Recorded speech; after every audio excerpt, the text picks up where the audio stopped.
আপনি বাসর ঘরে কেন আসলেন? বিয়ে হয়েছে আপনার ছেলের সঙ্গে আর বাসর ঘরে আপনি শ্বশুরমশাই। বিয়ে হয়েছিল আমার স্বামীর সঙ্গে, কিন্তু বাসর রাতে ঘরে আসলো আমার শ্বশুরমশাই। এবং আমার বিয়ের আগেই আমার শাশুড়ির মারা গেল প্রায় ৩ বছর হয়ে গিয়েছিল। তারপর আমাদের বিয়ের পরে শুধু রাতে কেন যখন ইচ্ছে তখন আমার শ্বশুরমশাই আমার স্বামীর সামনেই শ্বশুরমশাই আমাকে বিছানায় ফেলে কি কারণে আমার স্বামী এসব মেনে নিত তা জানলে তোমাদের চোখ কপালে উঠে যাবে। আমি শালা, আমি বাংলাদেশের একজন বাসিন্দা। আজকের ঘটনাটি শোনার পর তোমাদের হয়ে যাবে। আমি কথা দিলাম বন্ধুরা, মূল ভিডিওটি শুরু করার আগে তোমাদের কাছে ছোট্ট একটা রিকোয়েস্ট। তোমরা যারা নতুন তারা আমার চ্যানেলটিকে সাবস্ক্রাইব করে পাশে থাকবে। তাহলে এবার আসল ঘটনা আসি। বাসর রাতে জানতে পারি যে আমার সঙ্গে নাকি শ্বশুরমশাই বাসর ঘরে আসবেন। আসলে বাসর রাতে আমি যখন আমার স্বামীর অপেক্ষায় বসেছিলাম তার কিছুক্ষণ পরেই দেখি আমার শ্বশুরমশাই ঘরের ভিতরে ঢুকে আমার সাথে ব্যবহার খারাপ করার চেষ্টা করছিলেন। তখন আমি ভয় পেয়ে আমার বাসা থেকে বেরিয়ে চিৎকার চেঁচামেচি করে আমার স্বামীর নাম ধরে ডাকতে শুরু করেছিলাম। কারণ ওই সময় তো আমি আমার স্বামী ও শ্বশুরমশাই এ ব্যাপারে আসল সত্যিটা জানতাম না। আমার শ্বশুরমশাই ও আমার স্বামী তো আমার অভিভাবক। ও আমার থেকে অনেক বড়। একটা সত্যি কথা গোপন করে রেখেছিল এবং আমার সঙ্গে অনেক বছর না করেছিল। আমি পড়াশোনায় ভীষণ ভাল ছিলাম এবং আমার আগে আরও পড়াশোনা করার অনেক ইচ্ছে ছিল। আমি একজন মেধাবী ছাত্রী ছিলাম। ওই সময় তো আমার জীবনের সব কিছুই ঠিকঠাক চলছিল। কিন্তু একদিন হঠাৎ করে আমার বাবার এক উকিল বন্ধু আমার বাবাকে এসে বলল, একটা নাকি জমিদার পরিবার আছে এবং তারা অনেক বলল এবং তাদের অনেক সম্পত্তি আছে, তাদের সুগার ফ্যাক্টরি, পেট্রোল পাম্প ও আরও অনেক কিছু ব্যবসা আছে। আমার বাবা তো তাদের টাকা পয়সাও সম্পত্তি দেখে এই সম্বন্ধের জন্য রাজি হয়েছিল। তারপর প্রথম দিন যখন আমাকে ছেলেপক্ষ থেকে দেখতে আসে তখন আমার ভাসুর ও আমার হবু স্বামী ও শ্বশুরমশাই আমাকে দেখতে এসেছিল। যেদিন তারা ৩ জন মিলে আমাকে দেখতে এসেছিল সেদিন আমার শ্বশুরমশাইয়ের ব্যবহার দেখে তো আমি খুব আশ্চর্য হয়েছিলাম। শুধু আমি কেন, আমার বাবা মাও ভীষণ আশ্চর্য হয়েছিল। কারণ আমার শ্বশুরমশাই আমার হাত দেখে জানার চেষ্টা করেছিলেন যে আমি একজন সর্বগুণসম্পন্ন নারী কি না। শুধু তাই নয়, আমাকে অনেক রকমভাবে যাচাই করার পরে উনি আমাকে নিজের ছোট ছেলে সিহাবের জন্য পছন্দ করেছিলেন এবং আমাকে তার ছোট ছেলের জন্য পছন্দ করার পরে আমার বাবাকে হবু শ্বশুরমশাই বলেছিলেন, মাস্টার মশাই, আপনার মেয়ে তো হীরা আছে এবং আপনার মেয়েকে আমার বাড়ির বৌমা করব। আমার বাবা একটা প্রাইভেট স্কুলের মাস্টার ছিল, তাই আমার বাবাকে সবাই মাস্টারমশাই বলেই ডাকত। আমি বাবা মায়ের একমাত্র কন্যা সন্তান ছিলাম। ছেলেপক্ষ থেকে যখন আমাকে দেখতে আসার কথা হয়েছিল তার আগে আমার বাবার বন্ধু মানে উকিল কাকু ছেলেটির ছবি, আমার হবু স্বামী সিহাবের ছবি আমার বাবাকে দেখেছি এবং সিহাবের সুন্দর চেহারা দেখে তো আমার বাবা তাদেরকে আমাদের বাড়িতে আমন্ত্রণ জানিয়েছিল।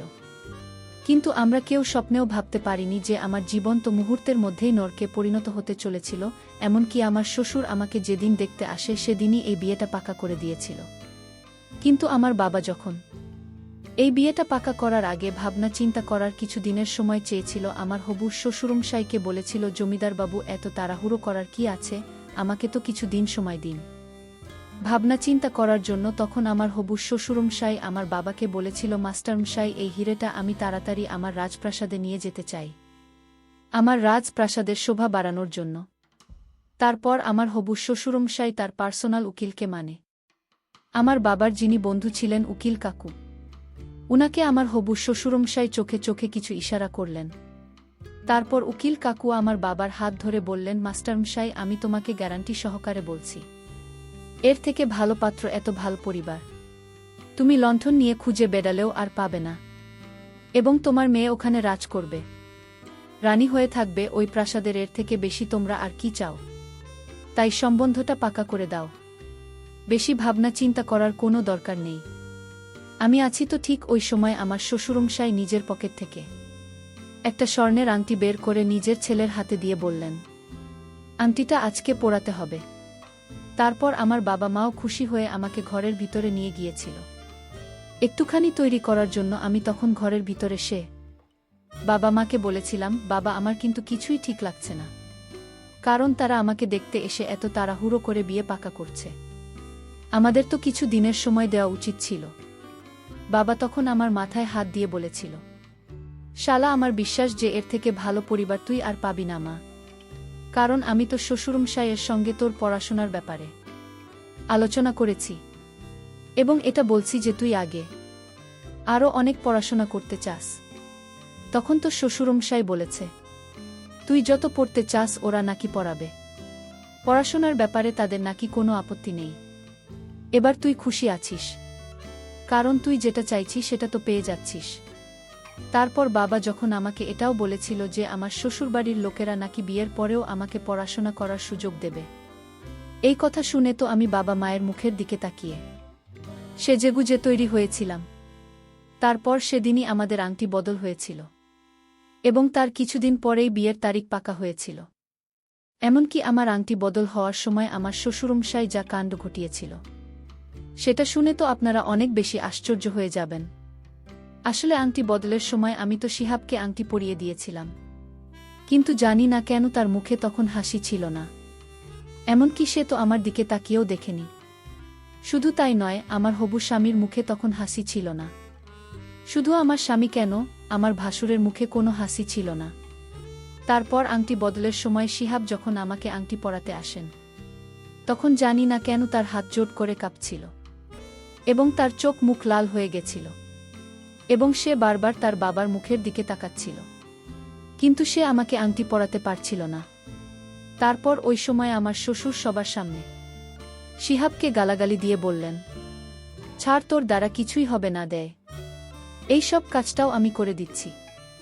এই বলে আমার শ্বশুরমশাই আংটিটা শিহাবের হাত থেকে কেড়ে নিয়ে উনি নিজেই আমাকে আংটিটা পরিয়ে দিয়েছিলেন। ওই সময় তো আমি কিছুই বুঝতে পারছিলাম না যে তারা এসব কি করছিল।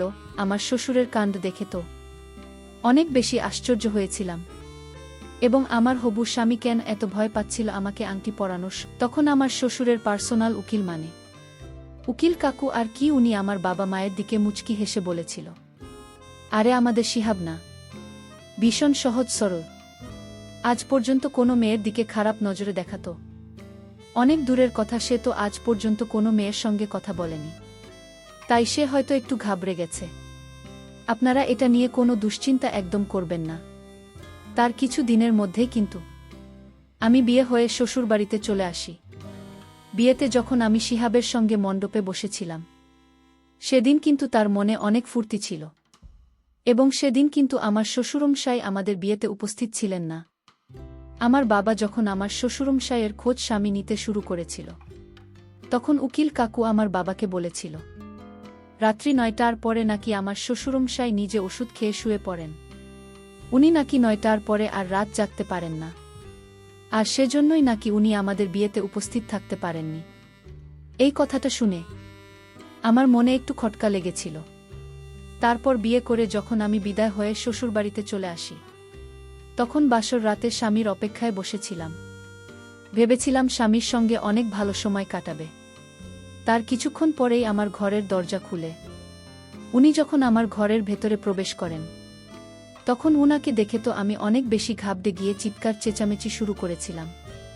কারণ আমার ঘরের ভিতরে আমার স্বামী নয়, আমার শ্বশুরমশাই আমার ঘরের ভিতরে ঢুকেছিল। তারপর আমি যখন রুম থেকে বের হতে যাচ্ছিলাম, তারপর আমি না পেরে অনেক বেশি ভয় পেয়ে ঘর থেকে বেরিয়ে যায়। তারপর আমার স্বামীর নাম ধরে আমি ডাকাডাকি শুরু করেছিলাম। তখন আমার স্বামীকে দেখলাম যে সে নিচে বারান্দার ঘরে ফোনে কারো সঙ্গে কথা বলছিল। তখন আমি আর না পেরে অনেক বেশি ভয় পেয়ে তাড়াতাড়ি আমার স্বামীর কাছে গিয়ে বললাম, তুমি এখানে আছো, আর ওদিকে তোমার বাবা আমার সঙ্গে এসব করার চেষ্টা করেছেন। এসব কি হচ্ছে? আমার স্বামী তো সব কিছু শোনার পরেও মাথা নিচু করে চুপচাপ দাঁড়িয়েছিল। তারপর উপর থেকে আমার শ্বশুরমশাই নিচে নেমে এসে বললেন, আমার ছেলেকে জিজ্ঞেস করার কোনো দরকার নেই, আমি নিজেই তোমাকে সব কিছু বলে দিচ্ছি। তারপর আমার শ্বশুরমশাই আমাকে যা বলেছিলেন সেটা শুনে তো আমার দম বন্ধ হয়ে আসছিল। আমার শ্বশুরমশাই তখন মুচকি হেসে বলল, শালা রানী, তুমি আমার বউ এবং আমি তোমার স্বামী, আর আমার ছেলেরা হচ্ছে তোমার সন্তান। আমার শ্বশুরমশাইয়ের মুখ থেকে সব আজেবাজে কথা শুনে তো আমি অনেক বেশি রেগে গিয়েছিলাম।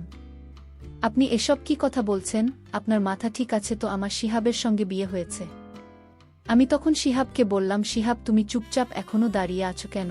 তুমি তোমার বাবাকে আমাদের দুজনের বিয়ের কথাটা বলো। আমার শ্বশুর তখন আবার আমাকে বললেন, এই যে আমার মহারানী, এই বাড়িতে শুধুমাত্র আমার হুকুম ও আমার আদেশ চলে। আর তোমার সঙ্গে আমার ছেলে নয়, আমার বিয়ে হয়েছে। মণ্ডপে আমি তোমার পাশে বসেছিলাম, এবং ওই পাগড়ি পিছনেও আমি ছিলাম। আর আমি তো তোমার ছোট ছেলে হয়। আর আমার 2 ছেলে তো আগেই বিয়ে হয়ে গেছে, তাদের বউ আছে।